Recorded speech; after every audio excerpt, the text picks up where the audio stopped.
कार्तिक ने उसकी ओर देखकर कहा, तुम चाहो तो मुझे अपनी प्रॉब्लम शेयर कर सकती हो। शेफाली की काजल से सनी हुई आंखों से आंसू बहने लगे थे। उसे इमोशनल होते देख कार्तिक ने बड़े ही प्यार से कहा, देखो मैं तुम्हें एक फ्री की एडवाइस देने जा रहा हूं। रोने वाले को दुनिया और रुलाती है, इसलिए अपने आंसू पोंछो और बताओ क्या हुआ। शेफाली ने हाँ में धीरे से सर हिला दिया और अपने पर्स से रुमाल निकालकर अपने आंसू पोंछ लिए और उसने कहा, मेरे बाबा दिल्ली के सिटी हॉस्पिटल में पिछले 5 सालों से एडमिट हैं। उन्हें डिमेंशिया नाम की दिमागी बीमारी है और हर दिन उनकी याददाश्त कमजोर होती जा रही है। कार्तिक अब तक हाथ बांधे हुए उसके एक एक शब्द बड़े गौर से सुन रहा था। शेफाली ने आगे अपनी बात कंटिन्यू करते हुए कहा, बाबा ने मुझे कभी कोई तकलीफ नहीं होने दी। माँ के बारे में मुझे याद ही नहीं है, वो कब मुझे छोड़कर चली गई। लेकिन मेरे बाबा ही मेरी दुनिया है। माँ बाप, भाई बहन, दोस्त, मेरे लिए सब कुछ वही है। अपनी बात को अधूरी छोड़कर वो फिर से फफक कर रो पड़ी। उसे रोते देख कार्तिक को अच्छा नहीं लग रहा था। शेफाली ने नम आंखों से उसकी ओर देखकर कहा, सीधे पॉइंट पर आती हूँ। बाबा को साथ में किडनी की प्रॉब्लम भी है। उनकी डायलिसिस के लिए कुछ पैसों की जरूरत है। मुझे नहीं पता अगर उन्हें कुछ हो गया तो मेरा क्या होगा। मैं इतने पैसों का इंतजाम कैसे करूं? कुछ समझ नहीं आ रहा है। उसकी कही हर एक बात न जाने क्यों कार्तिक के दिल तक पहुंच रही थी और वो भी शेफाली की तकलीफ अच्छी तरह से महसूस कर पा रहा था। उसने अपनों के खो जाने का डर महसूस किया था। कार्तिक ने उसकी ओर देखकर कहा, क्या मैं इसमें तुम्हारी मदद कर सकता हूं? शेफाली ने धीरे से कहा, क्या आप मुझे 10 लाख रुपए उधार दे सकते हैं? मैं जैसे तैसे करके आपको 1-1 रुपया वापस कर दूंगी। बस थोड़ा वक्त लगेगा। कार्तिक ने बिना आगे कुछ पूछे या बोले अपने कोट की राइट पॉकेट से चेकबुक निकालकर शेफाली को उसके अमाउंट का चेक साइन करके दे दिया और कहा, इन्हें लौटाने की जरूरत नहीं है। शेफाली ने उसकी ओर देखकर कहा, ऐसा कैसे हो सकता है? आपको ये वापस नहीं चाहिए? आपने मुझे इतना बड़ा अमाउंट दिया है, बदले में आप मुझसे कुछ तो चाहते होंगे। कार्तिक ने कहा, बस तुम अपने बाबा को बचा लो। ये सब किसी एहसान के लिए नहीं कर रहा। बस चाहता हूं कि कोई किसी अपने को खो ना दे। तुम अच्छी लड़की हो शेफाली, रख लो इसे। हमेशा खुश रहना। उनकी बातचीत के दौरान बस आ चुकी थी। शेफाली कार्तिक को चुपचाप देख रही थी। कार्तिक ने उसे आंखों से बस की ओर इशारा किया और वो बगैर कुछ कहे बस के अंदर चली गई। बस भी वहां से अपनी मंजिल के लिए रवाना हो गई। कार्तिक हाथ बांधकर उस बस को जाते हुए देखता रहा जब तक कि वो बस उसकी आंखों के सामने से ओझल ना हो। नील चुपके से कार्तिक के पास जाकर खड़ा हो गया और उसके करीब जाकर धीरे से बोला, बस चली गई है। अचानक उसकी आवाज सुन कार्तिक अपने ख्यालों से बाहर आया और एक लंबी सांस लेकर उठ खड़ा हुआ। उनकी गाड़ी एक बार फिर दिल्ली की भारी ट्रैफिक में तेजी से निकल पड़ी। नील ने अपने कंधे उचकाकर कहा, मुझे ना तेरे लिए एक सॉन्ग डेडिकेट करने का मन हो रहा है। कार्तिक ने दोनों हाथों से अपने कान बंद कर लिए और कहा, मुझे माफ कर दे, मुझे तेरा गाना नहीं सुनना अभी। नील ने उसके कानों पर से हाथ उठाकर कहा, अरे तू सुनेगा तो सुनता ही रह जाएगा। और बिना समय गवाए उसने फोन पर अपना इंस्टाग्राम खोल एक लड़की का लाइव शो लगा दिया। वो लड़की बेहद सुरीली आवाज में गा रही थी। उस लड़की की आवाज इतनी सुरीली थी कि मना कर रहा कार्तिक भी उसे सुने बिना रह नहीं पाया। कौन है ये? पूछने लगा। पता नहीं यार, पेज पर तो कियारा के नाम से। मैंने भी इसे आज ही देखा है। मुझे बहुत अच्छा लगा। इसमें फीस नहीं आ रहा, तो क्या पता कोई लोकल सिंगर हो अच्छे। नील ने बहुत एक्साइटमेंट के साथ आगे कहा, मैं तो ये तुझे डेडिकेट कर रहा था। देख रहा हूं मैं अपने भाई को सेटल होते हुए। ये सुन थोड़ा सा चिढ़कर कार्तिक ने आगे से कहा, जैसा तू समझ रहा है वैसा कुछ नहीं है। शेफाली को मैं बस दोस्त मानता हूँ, थोड़ी मासूम है और ऐसे लोग दुनिया में बहुत कम मिलते हैं। जो अंदर है वो ही बाहर भी। कम से कम तू तो ऐसा मत बोल यार। थोड़ी देर में गाड़ी में रखा हुआ एक मोबाइल रिंग होने लगा, जिसे सुनकर नील ने वो फोन देखा तो उसने कहा, यार तूने मेरे बिना एक नया फोन खरीद लिया, लेकिन इतना पुराना। कार्तिक ने कहा कि ये मेरा फोन नहीं है भाई, आई थिंक शेफाली अपना फोन या गाड़ी में भूल गई है। नील ने कहा, तो तू ही रिसीव कर ले और बता दे कि शेफाली का फोन तेरे पास है। कार्तिक ने कुछ सोचा और कहा, नहीं यार, इस तरह किसी का फोन रिसीव नहीं करना चाहिए। तब तक फोन की रिंग भी बंद हो चुकी थी। कार्तिक ने कुछ सोचा और अपने ड्राइवर से कहा, गाड़ी सिटी लाइन हॉस्पिटल के लिए टर्न कर लीजिए। ओके प्रिंस, बोलकर ड्राइवर ने गाड़ी टर्न कर दी।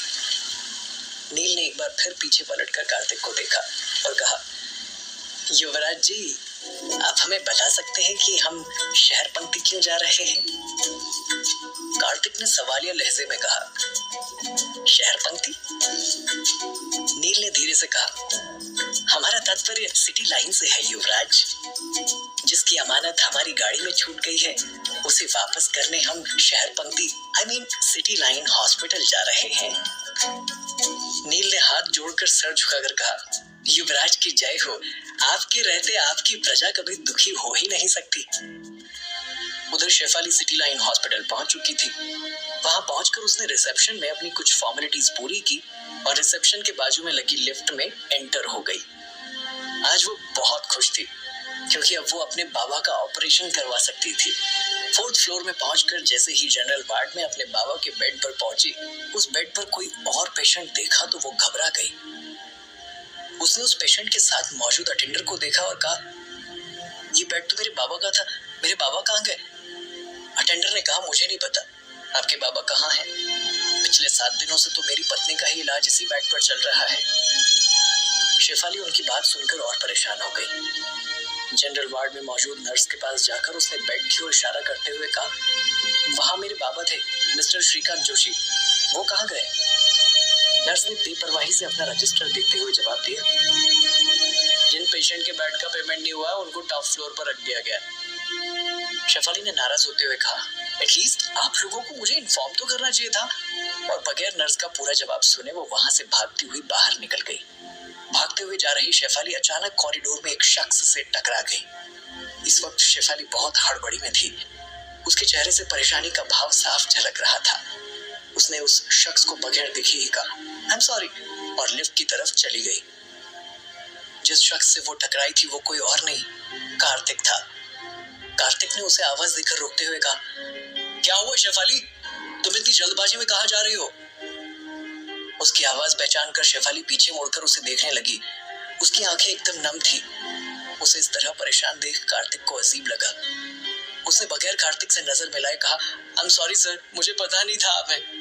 कार्तिक कुछ बोल पाता उससे पहले ही नील अपने बसखरे अंदाज में बोल पड़ा, इट्स ओके, हमारे युवराज ही हैं, मार्स से उतरे हुए भगवान नहीं। कार्तिक ने आंखें बड़ी कर नील को चुप रहने का इशारा किया, लेकिन उसकी बात सुनकर शेफाली के चेहरे पर मुस्कान आ चुकी थी। कार्तिक ने अपने बैक पॉकेट से शेफाली का मोबाइल निकालकर उसे पास करते हुए कहा, तुम अपना मोबाइल गाड़ी में भूल गई थी। इस बीच नील फोन पर किसी से बात करते हुए वहां से जा चुका था। कार्तिक ने शेफाली की ओर देखकर कहा, वैसे तुम इतनी हड़बड़ी में कहाँ जा रही थी? शेफाली ने भौं से खोलते हुए कहा, बाबा को टॉप फ्लोर में शिफ्ट कर दिया गया है, उनका बेड किसी और पेशेंट को दे दिया गया है। बाबा को देखने टॉप फ्लोर पर जा रही थी। फिर कुछ सोचकर शेफाली ने कहा, आप यहाँ तक आ ही गए हैं तो चलिए मेरे बाबा से मिल लीजिए। कार्तिक ने हाँ में सर हिला दिया और शेफाली के साथ हॉस्पिटल के टॉप फ्लोर पर पहुंचा। वहां का नजारा देख शेफाली के रोंगटे खड़े हो गए, क्योंकि वहां बहुत सारे बीमार लोगों को फर्श पर छोड़ दिया गया था। वहां की हालत बहुत खराब थी। ये देखकर कार्तिक को भी अच्छा नहीं लगा। वहां पहुंचकर शेफाली इतने सारे पेशेंट्स के बीच अपने बाबा को ढूंढने लगी। वहां उनका ख्याल रखने के लिए कोई नहीं था। कार्तिक भी उसे फॉलो कर रहा था। उस फ्लोर के कॉर्नर पर एक बुजुर्ग व्हील चेयर पर बैठे हुए थे।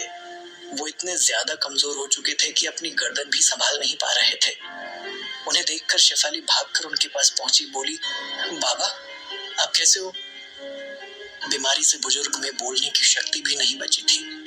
शेफाली ने उनका झुर्रीदार हाथ अपने हाथों के बीच रखा तो स्पर्श पहचान कर उन्होंने एक नजर शेफाली पर डाली। शेफाली ने उन्हें देखकर कहा, आप बिल्कुल ठीक हो जाएंगे बाबा, बिल्कुल ठीक। मरीजों की इतनी खराब कंडीशन देखकर कार्तिक भी इमोशनल हो गया। शेफाली ने अपने बाबा से कहा, मैं अभी डॉक्टर से बात करती हूँ, आपको यहाँ से अच्छा इलाज मिलेगा। ये बोलकर शेफाली ने धीरे से उनका हाथ दूर कर दिया और कार्तिक के साथ 3rd फ्लोर पर पहुंच गई। 3rd फ्लोर पहुंचते ही शेफाली की नजर डॉक्टर पर पड़ी, जो कि स्पेशल वार्ड से बाहर निकल रहे थे। उन्हें देखते ही शेफाली उनके पास दौड़कर पहुंची और डॉक्टर से कहा, सर मेरे बाबा को देखने वाला कोई भी नहीं है और वो कितने कमजोर हो चुके हैं, आप लोगों ने उन्हें इस तरह क्यों रखा? डॉक्टर ने शेफाली की ओर गौर से देखा और उसकी नजर शेफाली के खूबसूरत पैरों पर पड़ी। उसकी नजरों को देख शेफाली ने अपने दोनों पैर पीछे कर लिए। डॉक्टर ने कहा, आपने बेड की फीस नहीं भरी थी। शेफाली ने थोड़ा गुस्सा होते हुए कहा, सिर्फ चंद पैसों के लिए आप लोगों ने उन्हें इस तरह छोड़ दिया। आप लोगों के अंदर इंसानियत है या नहीं? कार्तिक हाथ बांधकर उस डॉक्टर को देख रहा था। डॉक्टर की नजर कार्तिक पर पड़ी। उन्होंने शेफाली से कहा, क्या ये आपके साथ हैं? जवाब में शेफाली ने कहा, जी हाँ। डॉक्टर ने कार्तिक को देखकर कहा, जेंटलमैन, आप अपनी गर्लफ्रेंड को समझाइए, इतने बड़े हॉस्पिटल में बिना पैसों के काम नहीं चलता। शेफाली ने अपनी आवाज तेज करते हुए कहा, ये मेरे बॉयफ्रेंड नहीं है। शेफाली की बात सुनकर उस डॉक्टर ने कहा, तो फिर कौन है ये? जवाब में शेफाली ने कहा, ये मेरे दोस्त हैं। फिर तो बढ़िया। बोलकर डॉक्टर ने एक बार फिर शेफाली के खूबसूरत पैरों को घूरते हुए अपनी आंखों से ही उसकी फिगर का जायजा लेना शुरू कर दिया। डॉक्टर का इस तरह से उसे देखना शेफाली को बिल्कुल अच्छा नहीं लग रहा था। डॉक्टर की नजरों को कार्तिक भी बखूबी समझ रहा था। कार्तिक ने डॉक्टर से कहा, क्या आप हमारी मदद कर सकते हैं? डॉक्टर ने अपने गाल सहलाते हुए कहा, अगर शेफाली तुम चाहो तो मैं तुम्हारी हेल्प कर सकता हूँ। एक तरीका है जिससे तुम अपने बाबा का इलाज फ्री में करवा सकती हो। तुम समझ रही हो ना मैं क्या कह रहा हूँ? उसके इतना कहते ही शेफाली ने दांत पीसकर गुस्से से कहा, क्या बकवास कर रहे हैं आप? डॉक्टर ने उसे घूर कर देखते हुए कहा, तुमने ही मुझसे मदद मांगी थी, तब मैंने तुम्हें ऑफर किया। वहां मौजूद कार्तिक ने उस डॉक्टर के सामने चौहान अंकल को फोन लगाया और उनके फोन रिसीव करते ही बोल पड़ा, अंकल, क्या हम सिटी हॉस्पिटल खरीद सकते हैं? अंकल ने उधर से कहा, जी हाँ प्रिंस, क्यों नहीं, पर ऐसी क्या जरूरत आ पड़ी? कार्तिक ने डॉक्टर को देखते हुए अंकल से कहा, कुछ नहीं, बस एक अच्छा सा ऑफर हाथ लगा है। फाउंडर से कहकर इनके पेपर्स निकलवाइए और जल्दी से जल्दी प्रोसीजर सॉर्ट करवा दीजिए।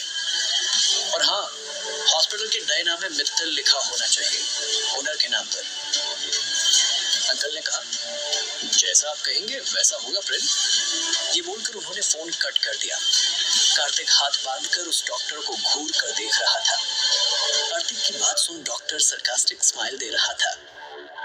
फिर उसने शेफाली को देखकर कहा, मुझे लगता है कि इलाज की जरूरत तुम्हारे बाबा से ज्यादा तुम्हारे दोस्त को है। जेंटलमैन सिटी हॉस्पिटल खरीदने की बात कर रहे हैं। कार्तिक की बात सुनकर शेफाली एक पल के लिए हैरान हुई, लेकिन उसे कार्तिक की सारी असलियत पता थी, इसलिए वो कार्तिक की तरह हाथ बांधकर स्माइल करती हुई डॉक्टर को देखने लगी। उस डॉक्टर को कुछ समझ नहीं आ रहा था कि वो दोनों उसे इस तरह घूर कर क्यों देख रहे हैं। कुछ ही देर में कार्तिक का मोबाइल बजा। कॉल चौहान अंकल की थी। उसके हेलो कहते ही अंकल की आवाज आई, प्रिंस, जैसा आपने कहा था वैसा हो चुका है। सिटी हॉस्पिटल को हमने दोगुने दाम पर खरीदने का ऑफर रख दिया है और फाउंडर ने भी हाँ कह दिया। बस अब प्रोसीजर फॉलो करना है। कार्तिक ने एक बड़ी सी स्माइल के साथ कह दिया, फैंटास्टिक। ये कहकर उन्होंने कॉल रख दी। जवाब में कार्तिक ने स्माइल कर दिया और डॉक्टर की ओर देखकर कहा, अब आप इस हॉस्पिटल के मालिक से बात कर रहे हैं। डॉक्टर को उसकी बातों पर यकीन नहीं हो रहा था। वो मुंह बनाते हुए वहां से चले गए। तभी कुछ देर के बाद डॉक्टर के पास सिटी हॉस्पिटल के कुछ दूसरे डॉक्टर्स पहुंचे। उन्होंने हैरान होकर कहा, हमें यकीन नहीं हो रहा है कि 15 मिनट के अंदर कार्तिक मित्तल ने हमारा हॉस्पिटल खरीद लिया है। उनकी बात सुनकर डॉक्टर के चेहरे का रंग उड़ गया। इसी बीच कार्तिक ने पुलिस को भी बुलवा लिया। पुलिस के वहां पहुंचते ही डॉक्टर सारी बात समझ गया और वो कार्तिक के पैरों में गिर पड़ा। गिड़गिड़ाते हुए उसने कहा, मुझे माफ कर दीजिए, मुझे पता नहीं था कि आप इतने पावरफुल हैं, वरना मैं आपसे कभी ऐसी बात नहीं करता। I am sorry. कार्तिक ने धीमी आवाज में बोल कहा, तुम माफी के हकदार नहीं हो। अगर तुमने मुझे कुछ कहा होता मुझे फर्क नहीं पड़ता, लेकिन तुम लड़की की मजबूरी का फायदा उठाना चाहते हो, ये बात मुझे अच्छी नहीं लगी और मेरी पूरी कोशिश रहेगी तुम्हारी तकलीफ में कोई कमी ना हो। और इसी के साथ उस डॉक्टर को पुलिस वालों ने अरेस्ट कर लिया। कार्तिक ने शेफाली की ओर देखकर कहा, अब तुम्हारे बाबा का अच्छी तरह ट्रीटमेंट किया जाएगा। बेस्ट से बेस्ट न्यूरोलॉजिस्ट और नेफ्रोलॉजिस्ट हायर किए जाएंगे। शेफाली कार्तिक से कुछ कहना चाहती थी, लेकिन उसके पहले ही कार्तिक वहां से चला गया और उसके चेहरे पर सुकून के भाव थे कि अब उसे अपने बाबा के लिए परेशान होने की जरूरत नहीं। वो भी कुछ देर वहां से अपने बाबा को देखकर हॉस्पिटल से निकली। रात हो चुकी थी। उसने अपने लिए कैब बुक किया। बाहर आकर वो कैब का वेट कर रही थी और अपने फोन में बस टाइम देखे जा रही थी।